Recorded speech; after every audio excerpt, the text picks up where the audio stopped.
केशव, तुम कह रहे थे ना तुम्हें नौकरानी चाहिए। ये देखो, ले आई नौकरानी। मेरे दोस्त के यहाँ काम करती थी पर अब हमारे यहाँ काम करेगी। बहन, बहन तू यहाँ पर क्या कर रही है? केशव, नौकरानी है वो, बहन क्यों बोल रहे हो?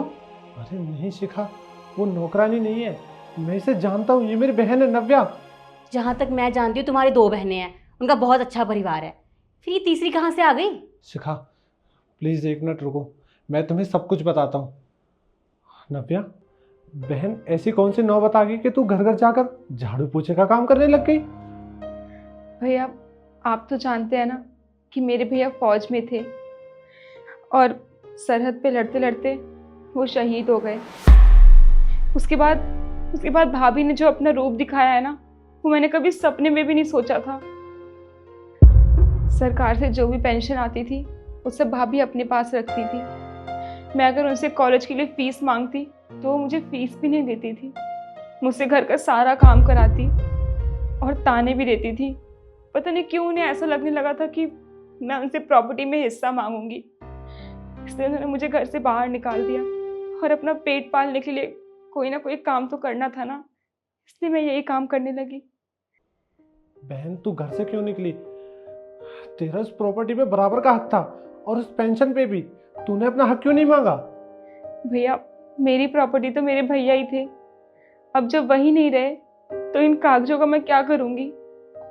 और वैसे भी पापा मम्मी के जाने के बाद मेरे भैया ने मुझे संभाला है, मुझे पाल पोस के इतना बड़ा कर दिया। मैंने कभी सोचा भी नहीं था कि मैं उनके बिना भी रहूंगी। जब मेरे भैया ही नहीं रहे तो मुझे और कुछ नहीं चाहिए। बहन इतना सब कुछ हो गया और तूने मुझे एक बार भी बताना जरूरी नहीं समझा? भैया, मैंने सोचा था कि मैं आपको सब कुछ बता दूं, लेकिन जब मेरे अपनों ने मुझे घर से बाहर निकाल दिया तो मैं आपसे क्या उम्मीद रखती। तूने सही कहा, निखिल के फौज में जाने के बाद मैंने उससे बोला था, उससे वादा भी किया था कि उसके जाने के बाद उसके परिवार की और उसकी बहन की जिम्मेदारी मेरी होगी। पर मैं कब कब मैं ये वादा भूल गया, मुझे पता ही नहीं चला। पर अब कोई बात नहीं, मुझसे जो गलती हो गई थी ना, अब मैं वो गलती सुधार लूँगा। आज से ना तू कोई बाहर का काम नहीं करेगी, मेरे घर में रहेगी मेरी बहन बनकर। ये आपके उसी दोस्त की बहन है ना जो फौज में काम करते थे? हाँ शिखा, ये उसी निखिल की बहन है जिसके बारे में मैं तुम्हें बताता था कि उसने कैसे मेरी मदद की थी। अरे केशव, तू अच्छा हुआ तू यहाँ पे आ गया। तुझे पता है मैं तुझसे ही मिलने आ रहा था। देख, तेरे भाई की ना फौज में नौकरी लग गई, एक फौजी बन गया हूँ मैं। यार ये तो बहुत अच्छी बात है। पर केशव, क्या हुआ? तू खुश नहीं है क्या कि मैं फौजी बन गया हूँ? अरे नहीं यार, ऐसी बात नहीं है, मुझसे ज़्यादा खुश और कोई होगा नहीं।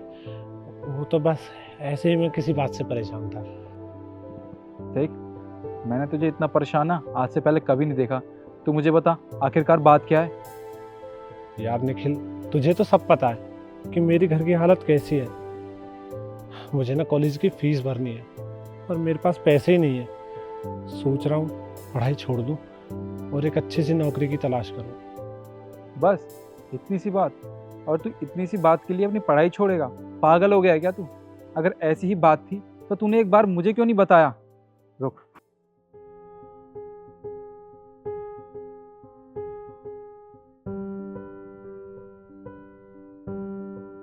ये ले, ये कुछ पैसे हैं, इन्हें तू रख। अरे निखिल, ये तू क्या कर रहा है? अरे कोई बात नहीं, दोस्त भी कहता है और दोस्त की मदद लेने से मना भी करता है। ये पैसे मैंने अपनी आगे की पढ़ाई के लिए रखे थे, पर अब इनका कोई फ़ायदा नहीं है क्योंकि मैं फ़ौजी बन चुका हूँ। अब ये पैसे मेरे किसी काम के नहीं हैं। पर हाँ, ये पैसे तेरे ज़रूर काम आ सकते हैं। इससे तो अपनी कॉलेज की फ़ीस भर देना और आगे खूब मन लगा के पढ़ाई करना। निखिल, तेरा बहुत बहुत धन्यवाद यार। तू नहीं जानता तूने मेरे ऊपर कितना बड़ा एहसान किया है। अरे कोई बात नहीं यार, दोस्ती में ना कोई एहसान नहीं होता। खैर कोई बात नहीं, मैं तो जा रहा हूँ सरहद पे अपनी भारत माता की रक्षा करने के लिए।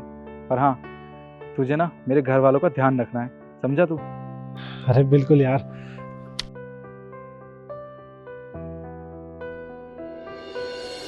पर भैया, मैं यहाँ पे नहीं रह सकती।